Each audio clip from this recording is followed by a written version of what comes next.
Hi, my name is Simrith Kocher, and I'm a third-year student at Simon Fraser University. I'm majoring in biomedical physiology. I'm a co-founder of Distantly Together, and we have been volunteers at Evergreen for about 2.5 years. My name is Ria Goel, and I'm a third-year student at the University of British Columbia, where I'm in the Integrated Sciences program, and I'm studying genetics and neurophysiology. I've been volunteering at Evergreen for the last 2.5, 3 years, and this is actually where we first started our Distantly Together program. So I've been volunteering throughout the community all through high school, and I really enjoyed being able to do that. But then during the pandemic, it was really hard to stay in touch with the community, give back, and volunteer as normal. We started this program back in May 2020 when the COVID pandemic had just started and our high school ended early. So being bored at home, we had nothing to do until the first year of university started in September. So I messaged Simrit one day and asked her, what can we do to help the people around us? What do we do? What do we enjoy? We like games, we like having fun. Maybe the residents will too. So from there we developed our first virtual game so they could feel engaged and know that this isn't something generic, this is for you, we want to connect with you. So we emailed every senior home in the area. So Evergreen was actually the first senior home we started off with. We didn't get rejected from. We did not get rejected from. Great. So thank you to the volunteering staff over here. It really means a lot, and you really helped us develop our program into what it is today by giving us the opportunity and seeing what worked, what doesn't work, and further build up on it. So we were virtual. We had a lot of one-on-one playing games or just talking to the residents at Evergreen.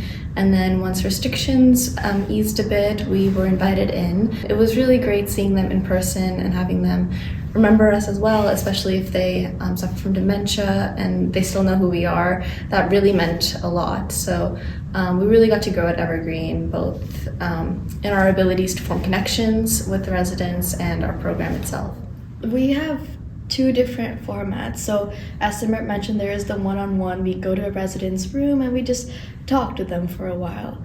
It's not a structured thing, it's just how a conversation flows.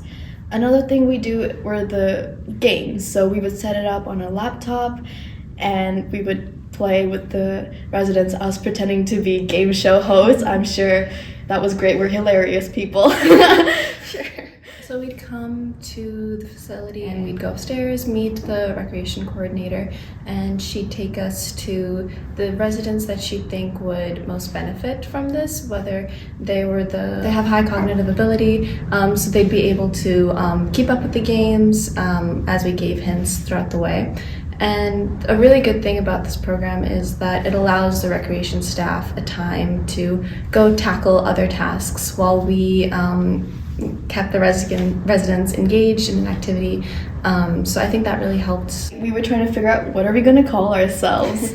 And Simrit finally came up with Distantly Together, which was perfect because we're virtually apart, but we're still trying to come together. And that's how we came up with Distantly Together. And after all of this, we were also contacted by CBC Radio, where we got to share our story.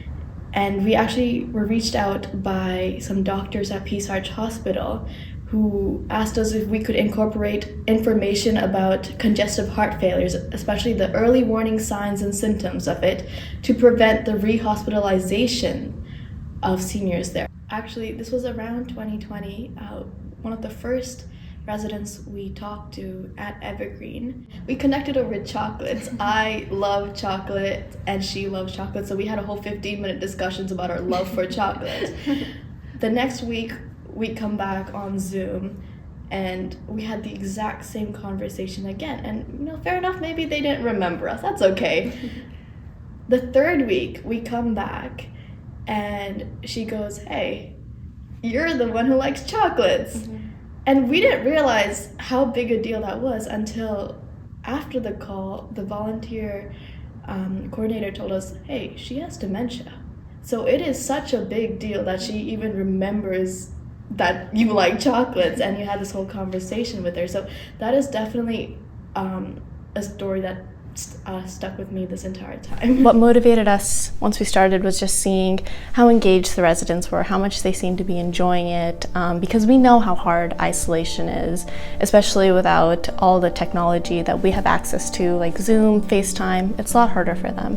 So it feels really great to be able to make connections with them and see them having a good time. What motivates us today is, I guess, just seeing how happy it makes the residents, the people we've met, the stories that we've heard, what we've learned. Simran and I have learned so much just talking to these residents, and we really enjoy and we love seeing the smile on their faces.